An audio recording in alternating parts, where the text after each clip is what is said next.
ನಾಳೆ ಕೋಲಾರದಲ್ಲಿ ಅದ್ದೂರಿ ಮಹಾವೀರ ಜಯಂತಿ. ಸಮುದಾಯದ ಯುವ ಮುಖಂಡರಾದ ಲಾಲ್ ಚಂದ್ ಜೈನ್ ಮಾತನಾಡಿ, ಮಂಗಳವಾರದಂದು ಬೆಳಿಗ್ಗೆ 9:30 ಮಂದಿರದಿಂದ ಮಹಾವೀರರ ಪಲ್ಲಕ್ಕಿ ಹೊರಟು ನಗರದ ಪ್ರಮುಖ ರಸ್ತೆಗಳಲ್ಲಿ ಸಂಚರಿಸಿ ಜೈನ ಸಭಾಂಗಣದಲ್ಲಿ ಜಯಂತ್ಯೋತ್ಸವವು ಕೊನೆಗೊಳ್ಳುತ್ತೆ ಅಂತ ಹೇಳಿದ್ರು. ಜಯಂತ್ಯೋತ್ಸವದಲ್ಲಿ ಸಮಾಜದ ಹಿರಿಯರು, ಯುವಕರು, ಮಹಿಳೆಯರು ಮತ್ತು ಸಮುದಾಯದ ಭಜನಾ ತಂಡಗಳು ಭಾಗವಹಿಸಲಿದ್ದು, ಸಾರ್ವಜನಿಕರು ಸಹಕರಿಸಿ ಕಾರ್ಯಕ್ರಮವನ್ನು ಯಶಸ್ವಿಗೊಳಿಸಲು ಕೋರಿದ್ರು. ನಾನು ಮಾಜಿ ಕೌನ್ಸಿಲರ್ ಲಾಲ್ ಚಂದ್ ಜೈನ್. ನಾವು ಕೋಲಾರ ನಾಗರಿಕರಿಗೆ ಎಲ್ಲರಿಗೂ ಮಹಾವೀರ ಜಯಂತಿಗೆ ಶುಭಾಶಯಗಳು ಕೊಡ್ತಾ, ಇದು 2635ನೇ ಜಯಂತಿ, ಮಹಾವೀರ ಜಯಂತಿ. ಇದು ನಾವು ನಾಳೆ 31 ಮಾರ್ಚ್ಗೆ ಆಚರಣೆ ಮಾಡ್ತಾ ಇದ್ದೀರಿ. ತಮ್ಮ ಕೋಲಾರ ನಾಗರಿಕರಿಗೆಲ್ಲ ವಿನಂತಿಸಿದ್ದೇನೆ, ನಾಳೆ ದೇವಸ್ಥಾನದ ಪೂಜೆ ಇಕ್ಕಿದ್ದೀರಿ, ತಾವೆಲ್ಲರೂ ಭಾಗವಹಿಸಬೇಕು. ನಂತರ 11:00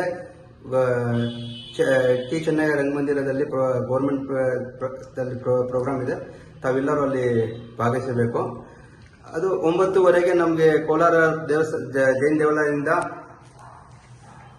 ದೇವಾಲಯದಿಂದ ನಾವು ಇಲ್ಲಿಂದ ಮೆರವಣಿಗೆ ಸ್ಟಾರ್ಟ್ ಮಾಡ್ತೀರಿ. ದೇವಸ್ಥಾನದಿಂದ MG ಚೌಕಿಂದ ದೊಡ್ಡಪೇಟೆ, ಬ್ರಾಹ್ಮಿ ಸ್ಟ್ರೀಟು, ಕಾಲಮಗುಡಿ ಬೀದಿ, ನಂತರ ದೇವಸ್ಥಾನಕ್ಕೆ ಮುಕ್ತಾಯ ಆಗುತ್ತೆ. ತಮ್ಮಲ್ಲಿ ಎಲ್ಲರಿಗೂ ವಿನಂತಿಸಿದಲ್ಲಿ ನೀವು ತಾವೆಲ್ಲರೂ ಬರಬೇಕು. ಮತ್ತೊಂದು ಸತಿ ನಾವೆಲ್ಲ ಕೋಲಾರ ಜನರಿಗೆ ಮಹಾವೀರ ಜಯಂತಿಯ ಶುಭಾಶಯಗಳು ಕೊಡ್ತಾ, ಜೈ ಹಿಂದ್. ನಾಳೆ ಮೆರವಣಿಗೆಯಲ್ಲಿ ಮಹಿಳಾ ತಂಡದಿಂದ ನಿತ್ಯ ಇರುತ್ತೆ. ನಮ್ಮ ಜೈನ ಹಿರಿಯರು ಎಲ್ಲರೂ ಬರ್ತಾರೆ.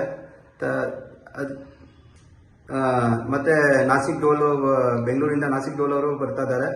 ತಮ್ಮಲ್ಲಿ ಎಲ್ಲರೂ ವಿನಂತಿಸ್ತಾ ಇದ್ದೀನಿ, ತಾವೆಲ್ಲರೂ ಭಾಗವಹಿಸಬೇಕು ಅಂತ.